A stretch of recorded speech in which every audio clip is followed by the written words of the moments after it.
सट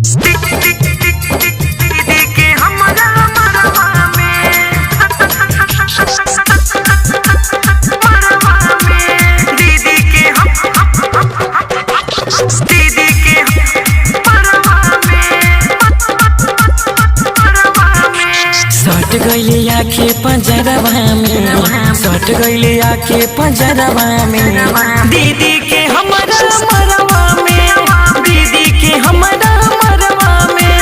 आइल बारात रहे जीजा के संगे, बारात रहे जीजा के संगे, आइल बारात रहे जीजा के संगे, होते पर छावन अंगनवा में। सट गई, सट गई, सट गईले आके पंजरवा में, सट गईले आके पंजरवा में, दीदी के हमारा मरवा में, दीदी के हमारा मरवा में,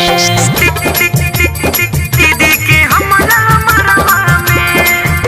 प्रीतम रिकॉर्डिंग स्टूडियो शीतलपुर दीदी के मरवा में। पातर चितर रही छला, लगवा के टच कई, बात करते करते रे सखी लाइटो भी कट गई। पातर चितर रही छला, लगवा यहाँ के टच कई, बात करते करते रे सखी लाइट भी कट गई। लूट ले मजा गनहरवा में, लूट ले मजा गनहरवा में, दीदी के हमारा मरवा में, दीदी के हमारा मरवा में, दीदी के हमारा मरवा में,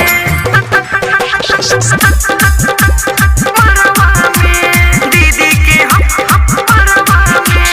राइटर रवि कान के सखी देखी के जुआ डर गई, काथी कही मुन्ना राजा लफड़ा लमहर कई।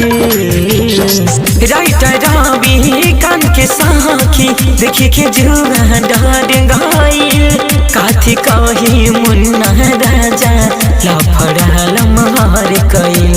बस गईले अशोक नजरवा में, बस गईले परिवेश नजरवा में, दीदी के हमारा मरवा में, दीदी के हमारा मरवा में। आइल बारात रहे जीजा के संगे, होते पर छावन अंगनवा में। सट गई, सट गई, सट गईले आके पंजरवा में, सट गईले आके पंजरवा में, दीदी के हमारा मरवा में, दीदी के हमारा मरवा में। प्रीतम रिकॉर्डिंग स्टूडियो शीतलपुर नेपाल।